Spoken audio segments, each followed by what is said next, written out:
What's going on, boys? NealGuides here. Welcome back to another video. Now in today's video we have a tactics setup for you. We have a 4-2-3-1, a defensive 5-3-2, attacking 5-3-2, and a 4-4-2. This will be a tactics setup. Hopefully if you're going towards elite, this should be able to help you. It's Valentine's Day tomorrow. I'm pretty sure most of you guys are staying in, and don't worry because I am also. But when it comes to FIFA, just in case you're new here, we have a different setup for every part of the game. So the first one is a defensive formation, which would be the 4-2-3-1. I'll show you the tactics and instructions in a second. And then we have two 5-3-2s. We have a more defensive variation, a more conservative 5-3-2. And then we have a more attacking 5-3-2. Let's say, for example, if we're losing 2-0. And then we have a formation to go pressing if we're losing, for example, 3-0, 2-0 in the last 15 minutes or so. I just want to say I have an actual individual formation video for each one of these formations. If you want to see how they exactly work, how the players move, feel free to check those videos out on my channel. But we're going to go to tactics and instructions quickly, so in case you're busy and you haven't got time to watch my other videos, here's the complete list. And don't forget, I want to say you can also use the 3-5-2 as well if you want to, but this is going to be, of course, for the 5-3-2. So defensive style, we've gone with balanced 4-3, balanced 4-4. Now this is of course the 4-2-3, and this is a more, I would say, a formation to close the game out. You see, when you're winning, let's say, I don't know, let's say it's 2-0 and maybe your opponent scores 2-1, 60 minutes left. You don't want to stay on a 5-3-2. Maybe you want numerical advantage. You want your two strikers to come back. The best thing to do is change to a 4-2-3-1. So that formation is just there simply to close the game out. And for the instruction of our striker to stay central, come back and offense. All our three cams on comeback and offense stay on the edge of the box. Both CDMs on cut passing lanes, stay back while attacking, cover centre and conserve interceptions. Left back and right back, conserve interceptions, stay back while attacking and overlap for both. Again, this is not, don't forget, you can actually still attack with this formation because you're playing 4-3, so you're not parking a bus, you're still being further up the pitch. And don't forget, the instructions just says come back on offense. Again, not stay back while attacking. So when you do go forward, you're still going to have a 4-striker formation going forward. So it's actually still a very attacking formation. By the way, all my social media links are just about on there on the bottom left corner as well. So that would be the formation to close the game out. Let's say, for example, if you're winning and let's say you're struggling against your opponent, you go to defensive formation. Then we have two sets of the 5-3-2. This is the more conservative variation of the 5-3-2. Let's say, for example, it's 1-1. You're going into the game, you're filling your opponent out. We've got balanced, we've got 4-4, so you're still pretty high up the pitch. You're quite narrow because don't forget it's a back five. So when you're defending, you're going to be a bit more narrow. Otherwise, the problem is you get too many gaps between these guys. So we've got the 4-4. Long ball is what we use instead of fast put up play. Now, if you want, you can of course change this to fast put up play. So the left back and right back, they bomb forward. But for the more conservative option, I prefer long ball. Feel free to use fast put up play if you want, if you're completely used to using that. And I'll be honest, it does have its benefits, but I prefer long ball on this. I would say try it. If not, go back to fast put up play, equally as good. The width we have gone with 6, so still quite wide. Obviously, when we're going forward, you still want to be as wide as possible. The players in the box, we brought this down to 4. And corners or free kicks, we have this down to 1. So the instructions, we have both, well, should I say both the strikers, don't forget. In a formation where there's 3 midfielders and 5 defensive line, the game patch how these strikers come back on defense. Even though the instruction is come back on defense, they don't actually come and reinforce to create a 5-4-1. They just basically stay in front of the 2 midfielders. So stay central, come back on defense for the striker that's got the most, I suppose you could say, most fitness. He's got the most stamina. The other one, we have him on stay central, stay forward. So both of them are going to stay in the middle. You want them to stay in the middle, occupying your opponent's defense. Now, for one, the left, we'll say all the 3 centre mids, we all have them on stay back while attacking, stay on the edge of the box, and cover centre. Now, why have I done that? Well, you see, let's say, for example, you're winning 2-1. You still want to be very attacking. You still want your wing backs to fly forward. But let's say you want the numbers in midfield. The problem is when attacking 5-3-2, if this guy's running forward and that guy's running forward and that guy's running forward, you've only got one midfielder left. So this is, you can argue, a 5-3-2 to maybe use when you're winning 2-1 or when it's 1-1. You don't want to go completely gung-ho. Or maybe your opponent's suddenly realizing, sussing what you're doing with a 5-3-2 and he's keeping some players on stay forward. This is just more of a stability version. So you can always change to this if you're struggling with your attacking variation. So again, this would be the formation to use. I would say most of the time, let's say for example, when you start the game, you can use formation first. And for the left back and right back, go them on join the attack, conservative and overlap. This is very important so they run on the outside. Do remember that as well. For the goalkeeper, we left them on balance. Balance people ask me, do I put my goalkeeper on anything special? No. The most important thing I would say is you can play wingers or you can play fullbacks here. I prefer to play wingers, to be honest. You can play fullbacks if you want to. The most important thing is make sure these players are very high stamina, because they're going to be going back and forward the entire game. So do make sure they'll go stamina, or just sub them off later on. So there you go. You got the conservative 5-3-2. Then this is the more attacking 5-3-2. Balanced, we got 3 width. They're probably thinking, why do we have lower width when we're more attacking? It's kind of a difficult thing to explain, but let's say when you're winning 2-1, or sorry, you're losing 2-1, you don't want to go down kind of 4-1 or 3-1, because then it's completely game over. The reason I want you to be narrow as well is that when you defend, you're very, very narrow, and then you explode outwards. That's the key. You transition to a wide position. That's what really catches your opponent off guard. So they might use a narrow formation to combat you playing narrow, and then you expand when, of course, you go attack. Depth on 4 is completely balanced, so that way you're not too far forward, you're not going gung-ho, but the left back and right backs is still high up the pitch where you can still run back and forward. You can, of course, turn the depth up if you want to, but I feel 4 is a good balance. Again, fast build-up play again, and we're going with a 6 width, the exact same system. The players in the box, we left it on 4. Of course, feel free to increase this if you want to, but you can do that with the instructions as well. Corners and free kicks on 1. You're probably thinking, hang on, nothing is different here. Well, that's where the instructions come in. Both the strikers, both of them on stay central, get in behind and stay forward. So when you get the ball with one of your centre mids, these guys are going to be making those darting runs going forward. So that's the idea of it being more attacking, as opposed to having them on balance where they just kind of just stand still. They're trying and they're looking to get in behind. Now, this is the thing where the centre mids go a bit, I suppose you can say, astray. Now, you might have seen some videos on some players using the attacking centre mid on stay forward. Now, if you're watching this video at this point, I'm going to give you a quick secret. Very soon, I'm going to release a formation for the 5-2-1-2, which is a more advanced variation. There's supposed to be some testing I have to do on my end, but that can replicate that system. So I would say don't choose that. But if you are going to use the 5-3-2, the reason I wouldn't recommend a central guy going to stay forward, because the left centre mid, yes, he's more on the wing, but the key is if you lose the ball, you have a massive pocket of space open if you have your centre mid going forward on the attack.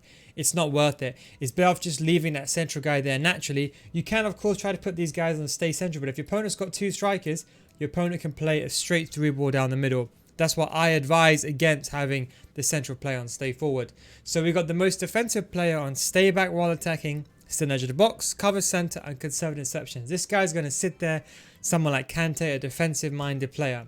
On the left, we have the player on get forward, get into the box. We don't have him on free roam, we just have him on balance. If you want to, you can experiment with free roam, but that's it. So the idea is when you get the ball going forward, these guys will be running forward, he'll be staying back, and you'll have one other guy joining in to make that kind of extra striker for the numerical advantage, of course, when your fullbacks do overlap.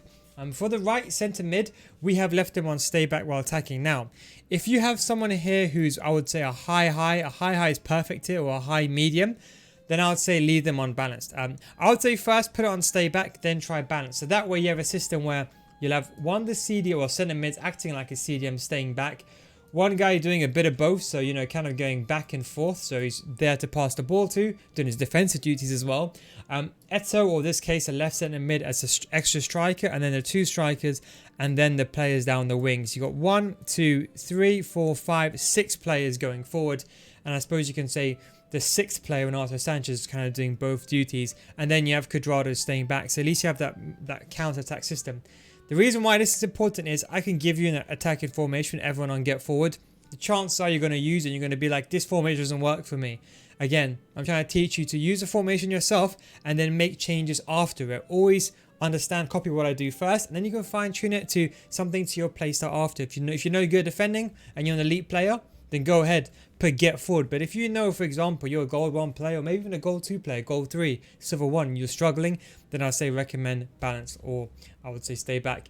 The same thing for the left back and right back. Join the attack, conserve interceptions, and overlap for both the left back and right back. So again, the idea is 3 centre mids, all 3 centre mids kind of staying back. In this one, we have this guy going forward as a left centre mid.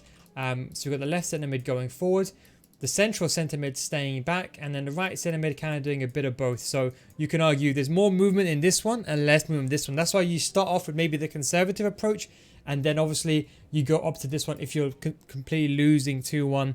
And that way when you lose the ball, you have that stability. And I would recommend, I'll be honest, if you know how to do 1-2s, you can always, don't forget, another tip is you can do, if you're like an elite player or gold 1 player, you can also do 1-2s and trigger these players manually yourself. So that's one thing that you can do, and that's what I prefer doing as well. Then we have the 4-4-2 second variation. Now this is, I would say, an all-out attack formation. This is if you're losing 2-0 now. Pressing with the 5-3-2 is not a good formation. Now why? If your opponent has the ball, he can just pass the ball down these wing areas. You can't do anything about it. These wing areas are completely open. Also, when you basically are defending, you're sitting back in a 5 and you've got 3 midfielders. Your opponent's playing a 4-2-3-1.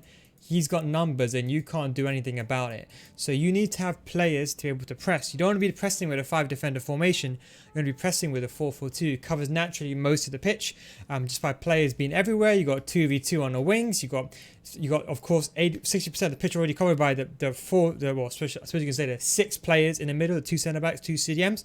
So it's the best formation for pressing, and of course you want to win the ball back behind. Okay, so we have instructions. Stay central, stay forward, stay central, come back and offense. Left mid and right mid, they're both on just come back and offense. So they'll still be very attacking, but they're just going to come back if you do lose the ball. That way, if you're losing 2-0, at least it doesn't become 3-0. You know what I mean? The left back and right back, and the other one stay back. One CDM cut passing lanes, cover center, stay back while attacking, and the other one on balance. So you can argue when you go forward, you basically, when you win the ball back, you go up in a 4, and one of your centre mids joins attack, and you create that 4-striker line with that 5th man coming in between. For the tactics, constant pressure, because of course team press is now being nerfed. If you leave constant pressure on, you don't have to keep switching flicking that on button for the team press, so that saves you time as well.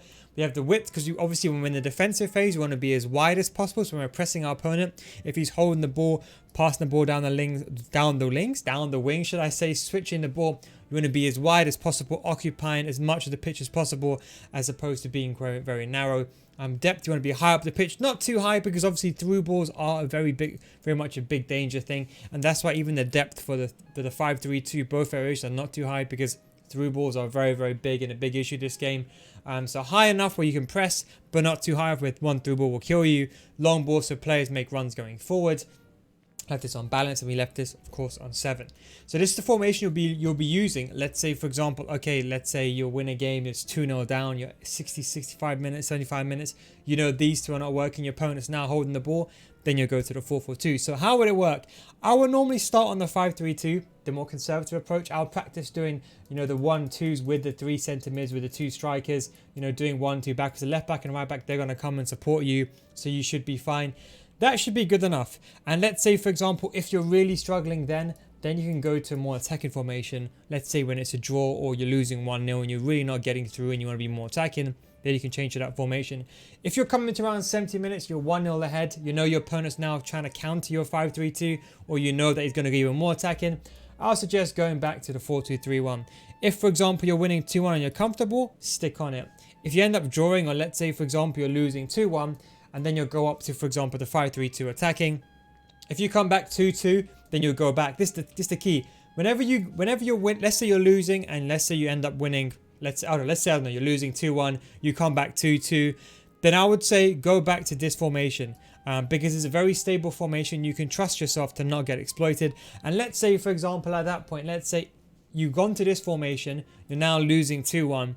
It's around 70 minutes. Your opponent's starting to play for time, holding the ball, playing the Mourinho type of style of play. Then look, you need to start pressing. Then you of course have your all-out attack formation. The key thing is have a different formation for every aspect of the game. You want to close the game out, you got a formation for that. You want to be conservative but not too attacking, you got a formation for that. You want to be more attacking but not all-out attacking, you got a formation for that. And then you have the ultra attacking formation, which is a do or die. As I said, of course, you can use the 5-3-2 in these setups. I still use the 5-3-2 personally, because I prefer. I'll have a video explaining the difference between the 5-3-2 and the 3-5-2. That should be coming out on Monday, so stay tuned for that. And I'll explain to you my reasons why I prefer the 3-5-2 over the 5-3-2. I'll give you a hint. It's made as CDMs, and of course, it's a bit more narrow. But that's the way, and that's the formation tactics. Thank you very much for tuning in. Don't forget to do the Discord. Discord link is down below in the description. FIFA School, of course, link is down below in the description as well, or in the comment section, of course. All my social media and all my links, just go to that, or go type in neal.gg, neal.gg in your browser. That should take you to my social medias. Well, guys, thanks for watching. Take it easy. Oh yeah, very quickly as well, since you're here, if you're watching this video, by the way, just leave a comment down below what formations you're finding out, I would say, the most difficulty against. A little secret, since you're watching this to the end, for my balance formation, I never actually use it, but I just put everyone on stay back while attacking. This is basically an anti-kickoff formation. So if your opponent kicks off first, normally there's like a transition period before your formation changes. So this is like an anti-kickoff formation, so you can avoid that kickoff if your opponent kicks off first. But thanks for watching, boys. Take it easy, and I'll catch you next time. Peace out.